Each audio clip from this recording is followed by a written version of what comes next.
The Buddhists and others say that all life is suffering. And some people refer to our existence as composed of a pain body.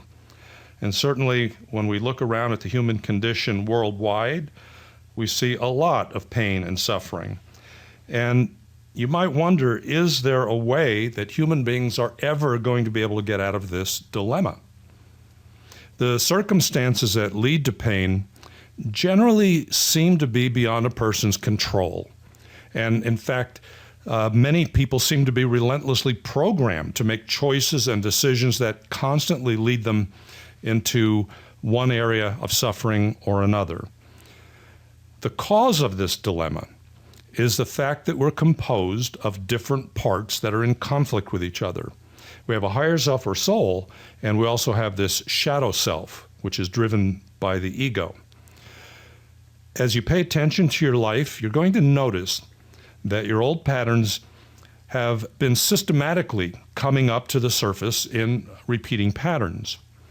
And as you continue working to clear those patterns as they come up, you're also going to notice that you are no longer identified with the patterns that used to be you, or that you thought were you. They're replaced by a much more quiet, centered, peaceful being that is inside of you, and that's the soul. And the old patterns will get continuously weaker and weaker until they completely dissolve. There are several places that we want to address today when we talk about how to develop a daily spiritual practice. This is your way out of this suffering pain dilemma. So we're going to take a look at the steps that what I call your minimum daily requirement. And I'm going to go through all the different steps of what the spiritual practice can be like. Because spiritual awakening is not an intellectual practice. You cannot think your way into enlightenment. You can't reason your way into it. You can't figure your way into it, no matter how hard the mind tries to do that. It's not an intellectual process. It's an experiential process, and it's mostly a discovery process. And the discovery is not revealed by thinking about the subject or analyzing any of your ideas about it, but rather it's allowing the truths to arise from inner experiences and revelations, and that's mostly going to come through a meditative process.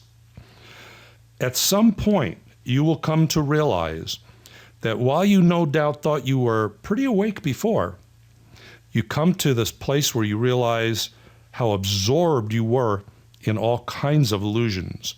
And when that shift takes place, you will feel reborn, and you'll awaken into a new, fresh view of everything.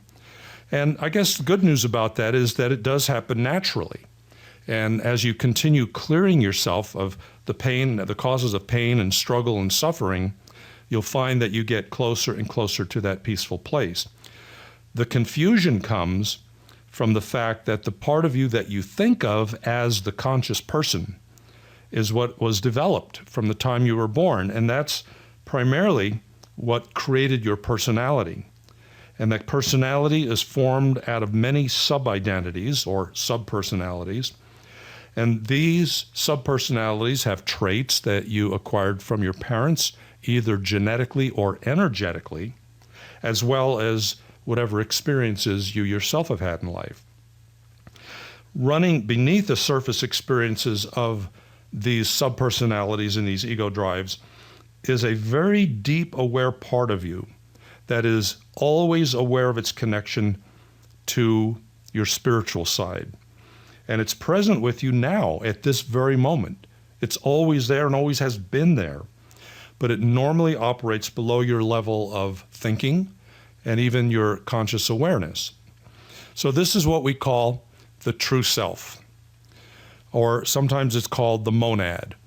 Or it's sometimes called the core essence, or your higher self, or your God presence, or the master within, or enlightened consciousness, the awakened self, the natural state, the self-realized state. and other names that are similar to that. And all of those terms are what people have come up with in an attempt to define this inner spiritual self. Well, as this deeper core spiritual self emerges more and more, it will gradually dissolve the many illusions and the perceptions of the ego. And so you will experience more and more of this inner divine self, this inner true self, this inner soul presence. But it takes time for that to happen. It's a discovery process. And you have to get in touch with all of the many overt and sometimes very subtle aspects of these identities or subpersonalities. And so it usually takes years to experience the dissolution of the ego and have the soul fully emerge. But it is a very natural process, and it will happen at some point to everyone. And once a person becomes aware of these truths, of what I'm explaining even right now, you become aware that, oh, okay, there is a whole nother way that we can live and experience life. And so what happens is the process accelerates. So what might have taken many, many lifetimes to get to the point where you even know that there is such an awakened self that lives inside of you, after you have a few experiences and you're presented with this teaching, then that process can take place at a much faster rate. So we have some idea here of where we're headed with this. And to accelerate your experience and awareness into a direct personal experience of these truths, we've got to have certain practices. So I'm going to give you an outline of certain short practices that you should do every day.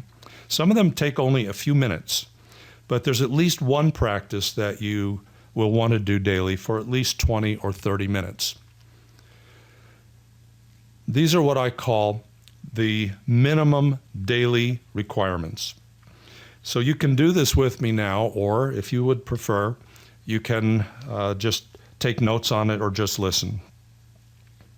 You'll want to, first of all, step one is you want to select a comfortable, peaceful location where you're not going to be disturbed.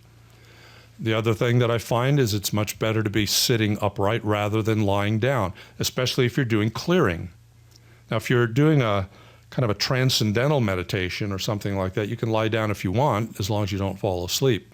But for most of the kinds of processes that lead to clearing, it is better to be sitting upright.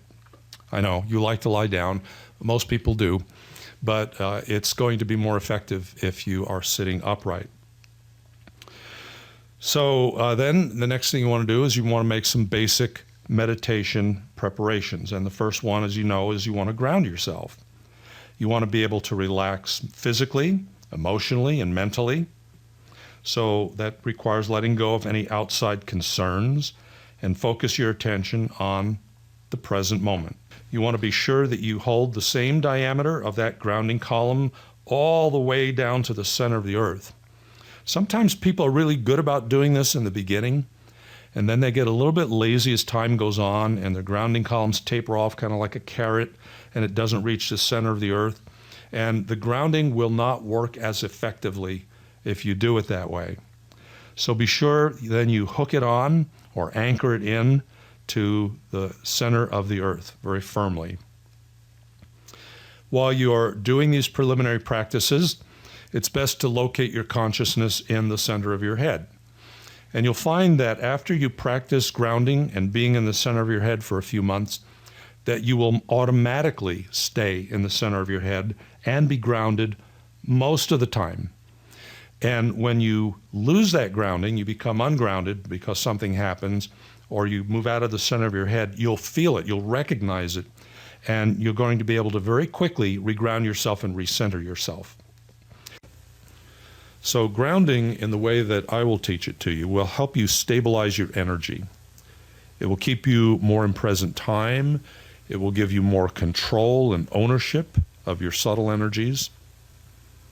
And you'll probably also have a heightened awareness of your body with a more clear mind and awareness. So to begin, first become aware of the first chakra, which is at the base of your spine, and it opens downward. And you're going to create and connect a column of energy to the bottom of your first chakra, 3 feet in diameter. And a good visual image of that is to imagine that you're sitting on a tree stump. This tan-colored tree trunk goes down through the chair, down through the floor, and deep into the earth. Goes down deeper and deeper until it reaches the center of the earth. And you can conceptualize the center of the planet as a round ball that is at the core of the earth. And when your grounding column reaches the center of the planet, it wraps 100,000 roots around and through the core of the planet. So this anchors you strongly to the earth, and it helps strengthen your ownership of your energy. Now, down the center of the 3-foot diameter column, you create another one that's 2 feet in diameter, and you also attach that to the first chakra at the base of your spine and send it straight down to the center of the earth, where 100,000 more roots anchor into the center of the planet.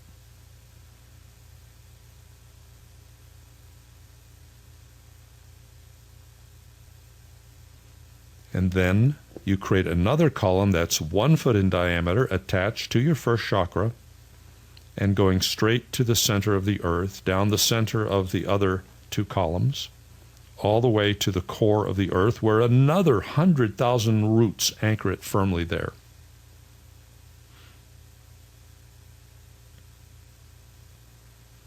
So now we're going to move on to the next technique. The next thing you want to do is to be in the center of your consciousness. And you want to center your consciousness in your body so that you're not a reaction to emotions or other people's energies, but you want to be able to hold more of a neutral space so that you can be more of the neutral observer and not get swept away with feelings and emotions and being triggered and reacting to situations or people. This is a really important energy attunement because it enables you to be more objective on what you're attuning to, and it's also going to help a lot when you're forming a really good connection with your soul. You can locate it by rolling your tongue back on the roof of your mouth to the soft palate, and then go up 1.5 inches, and you'll find yourself in that spot. Now rotate your fingers back to the tops of your ears again, and attune yourself to the line connecting those 2 points.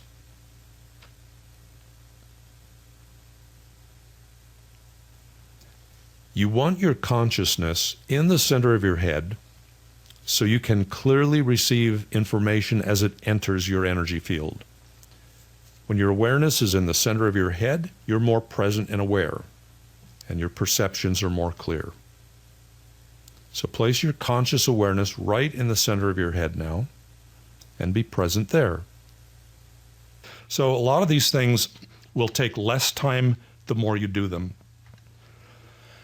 Generally, some form of controlled breathing is also helpful at this point. So I pretty much always have you start by taking a breath in through your nose, holding it for an instant, and then letting it slowly out your mouth. And this signals to your mind and your body that you're going to go into a meditative state, and we're going to do some kind of a clearing or meditative process. But then, even after you do that, you want to continue with a relaxed form of slow connected breaths, and that will bring you into that state of peacefulness. And from that state is where the soul can emerge more evenly and more easily, and it'll come into your awareness. So you might want to spend a few minutes in this phase of the session. And sometimes it does take a little bit of time to quiet the mind down from all of the day's distractions and turn your focus to your spiritual work. And some days, frankly, you may find that you don't even get past this point because your mind is so busy with things. So you can spend a whole 20 or 30 minutes just doing this and getting yourself quiet and peaceful. And that's okay. There's value to doing that as well. When you're grounded, you're going to find that your thinking and memory improve. You'll find that you're more focused. You will feel more empowered. You'll have what I call more ownership of your space, so that other people's energies won't be as intrusive into your space, and you're going to be able to be more in your power. You'll find that you can also feel more stable and more balanced when you're well grounded. Now, the grounding does two other important things. It also helps to keep you automatically in present time. So many people struggle trying to be in the present moment. And usually if you're just using your mind to be attentive to that, it won't last very long. But if you are really well grounded, then you will automatically be much more likely to be in present time. The other thing that it does is it gives a place for negative energies, or energies which are not yours that you might have accumulated from others, to release and drain off from you. We tend to pick up energies from other people and from organizations and even places where we've been. And these subtle energies have an effect on your feelings, and they affect your ideas and the way you react. And all of that interferes with you getting clear messages that you want to come through from your soul. So once you establish good grounding, you hold the intention that it stay in place at all times. You will find that it helps you all through the day. And in fact, if you just turn your attention to it a few times throughout the day, you'll find that you are always maintaining a good grounded state. So then when you're in a meditation practice, it'll only take a few seconds for you to turn your attention to your grounding and hold the intention that it remove and clear from any energy that isn't yours or which doesn't fully support you. So if you think of your grounding column functioning a little bit like a floor drain in a shower, it gives a place for what you're washing off to go.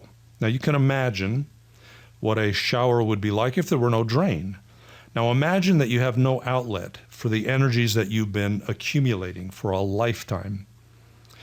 If they have no easy escape, they're going to condense, they're going to settle into your tissue, into your organs, into your systems, into your chakras, into your energy field, and anywhere they can in your body. And this, of course, can create all kinds of disturbances and problems.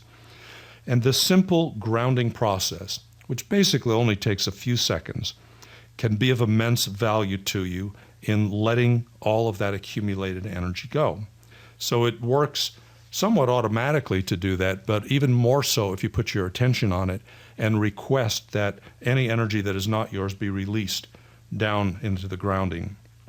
Now, I emphasize grounding so much because it's such a simple thing to do, and it's also one of the most useful and I think important things that you can do, regardless of any other spiritual practice that you do.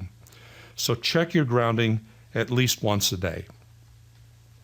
The next thing that you want to do, step 4, is pull your aura into 18 inches. This is another simple thing to do because it's much easier to work with your energy field when your aura is contained at 18 inches. Otherwise, you're trying to clear an aura that could extend out 20, 30, or 50 feet, or in some cases even more than that.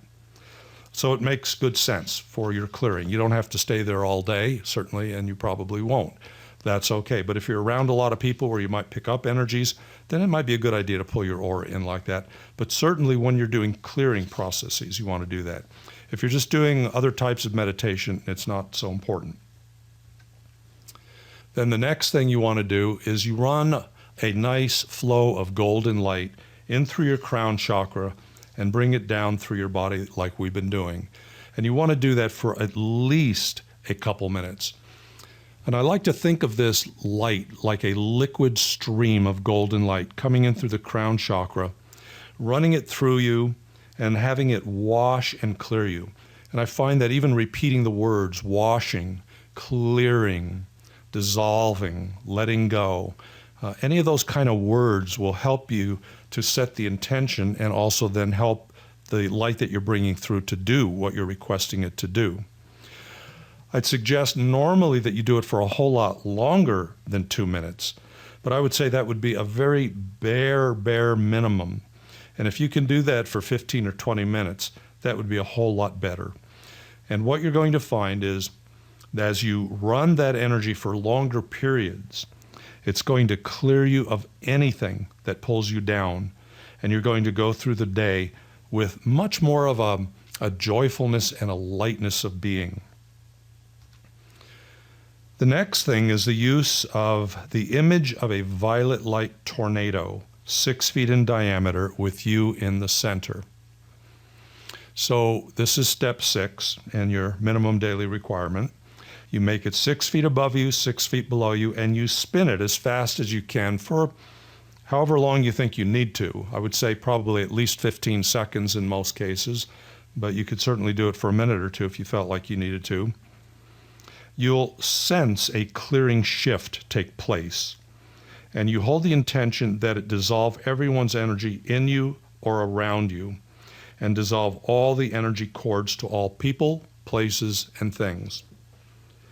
And then after you've done that, you make an internal request and intention that the violet light fill your entire universe with the intention that it dissolve everyone's energy from your universe. So dissolve everyone's energy out that is not yours. Depending on the purpose of your meditation will determine where you're going to want to center yourself.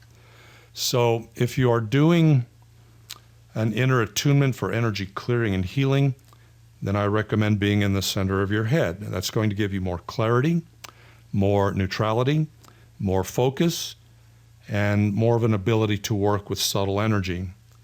But if you are intending to work with your soul and go into some deeper spiritual realizations, then it would be best to center yourself in your heart, in the upper center of the chest.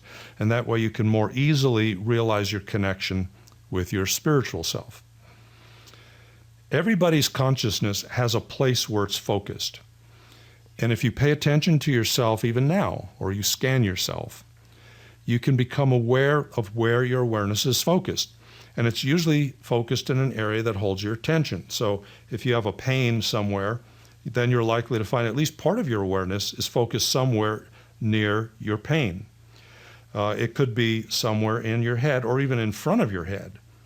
And you'll find that it's outside of the body, actually, at times when you feel a little bit spacey. Sometimes it might be in your abdomen if there's something disturbing your peace or causing anxiety. So when you're tuned into your gut or into your abdomen, you'll find your awareness is focused somewhere around the solar plexus, because that's usually where your emotions are focused there. Now, some people carry some pretty heavy stuff also in the chest area. There could be grief and sadness and emotional pain. But the chest area has the value in the meditative practice, and that is where you can most easily make the spiritual connection and connect with the soul. So if you're doing energy clearing, I then recommend that you're in the center of your head and you use the sponge technique to take strongly charged issues. And you can also use the vacuum technique, or you can send energy down your grounding column if it's not as charged or as intense. To connect with the soul, you put your attention in the center of your chest and you reverently say some affirmations to yourself. I ask my soul to emerge in my heart. And you put your hand over your soul center or the center of your chest and move your hand around a little bit until you feel a place of comfort. And then say, I'm grateful for this day and for all the opportunities and experiences it brings. I open my heart to the light and love of God. I feel the light and love of God. And then you want to sit quietly with those words for a little bit while you allow yourself to connect with the words and the divine presence that's there. and begin to sense and feel an awareness of the presence of your soul. Now, at first, you might just feel a quietness come over you. But in time, there will be more of a presence that emerges, and it will reveal itself to you in a unique way to you. So it's pretty hard for someone else to tell you exactly what that experience will be like, but you'll come to recognize it. And then you can also repeat some other statements in a mantra-like process, like I feel my soul, or I feel my soul deeply in my heart. You repeat these statements for a number of minutes, and you'll find yourself connecting more and more deeply each time you repeat the words. And you'll sink a little more deeply into your experience of discovering your true nature, which of course is an expression of the infinite love and light that you were created with. The technique of centering in your heart is also a way to discover the unconditional love that lives within you. And the more deeply you allow yourself to feel the love and the light that naturally resides within you, the more you're going to feel that calmness and the other qualities that it brings in. You'll feel nurtured, you'll feel supported, you'll feel connected, you will feel comforted, and you'll certainly feel loved. Do not underestimate the importance of the profound nature of this part of the practice. This is the establishment of your connection and awareness of whom it is you truly are. And it's been right there, present with you all the time. But by not paying attention to it, you missed it. And now by giving it some attention every day, you'll discover that there are some amazing truths about your real nature and your deep divine truth.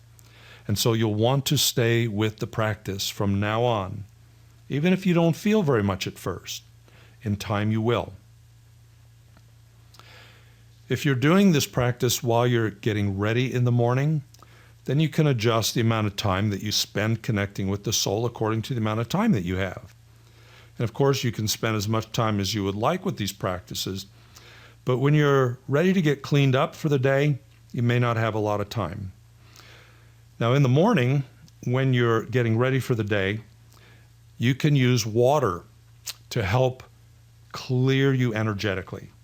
So if you take a shower, for instance, you can visualize the water as golden light and hold the intention that the water and the light wash all the negative or limiting energy accumulation in you and around you. If you take a bath, then wait until you're just about ready to get out of the water before you release any energy into that water. And what you'll do is you'll say, I release all negative energy into the water and I bind it there.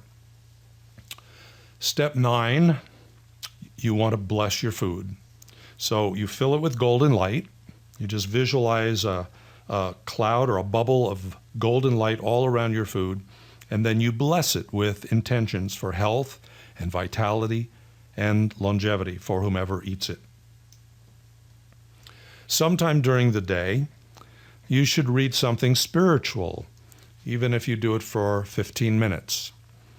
It's also helpful to write out spiritual subjects. And also a Course in Miracles workbook is excellent for this, where you just write out the daily lessons. You'll find that engaging your hand in the handwriting helps you to internalize the realizations. Sometime during the day, it's an excellent idea to meditate, at least 20 minutes or 30 minutes or more if you can. And you'll generally find that it's easier to do this either early in the morning or very late at night. It's most important that you set some time every day for this purpose, and it's a good idea to have some time set aside in a special location where you meditate. You can listen to guided audio programs, but it's also a good idea to spend some meditation time in silence and connecting with the soul. This is an ever-improving skill, so the more you do it, in time you'll find that you're in tune with your inner guidance all the time, and it can become a continuous communion of walking with God all the time. You'll find that you begin to feel in harmony and congruity as you align yourself with your inner guidance, and you will not feel so off track when you're not. Step 12 is a really important one. This is the final phase of any spiritual practice, and that is integrating your experience as you begin to bring yourself back into your normal day-to-day world. So in this phase, what you do is you relax your mind, you let go of any questions, you become aware of the ways to bring your new consciousness to your daily life. You can incorporate expressing gratitude for the session, regardless of your perception of its nature or quality, because gratitude is a type of surrender, and it opens you a little bit more each time you express it and feel it. And then you reconnect your awareness to your five senses, and you begin to notice what you're sensing. So you'll notice the sounds around you. You'll notice your feelings, your sensations, perhaps smells, whatever is going on around you. You reconnect with your environment. And then you take a few deep breaths before you open your eyes and just savor the smells in the air that you breathe in and the feelings in your body. Relish the way you feel as you begin to stretch out your body, and as you return to your normal activities and go about your day. It's not unusual that you're going to think or feel like you're losing some of that meditative experience. But know that your awareness has stretched from where it was to a new experience of yourself. And so as the day goes on, you might find that you pop in and out of the awareness that you gained in the meditation. This indicates that you are, in fact, changing. Notice how new insights will be in the back of your mind, maybe all through the day, and it will give you a fresh experiences of everything that you're experiencing. The more you meditate, the more you realize that the inner truths of love and light begin to emerge more and more through you. Your awareness will gradually awaken to reveal more and more of that inner core essence, which is composed of love and light. Now, most people experience disappointments from time to time with their meditative practices and their spiritual progress. If you fall into judgment about your meditative or spiritual attainments, and you think that you aren't very good at it, and perhaps never will be, then you will defeat yourself from the very attainments that you're seeking.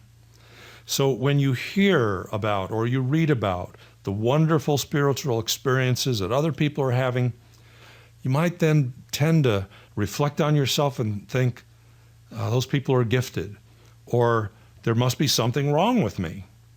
And that can be quite frustrating, and it can cause you to think about giving up.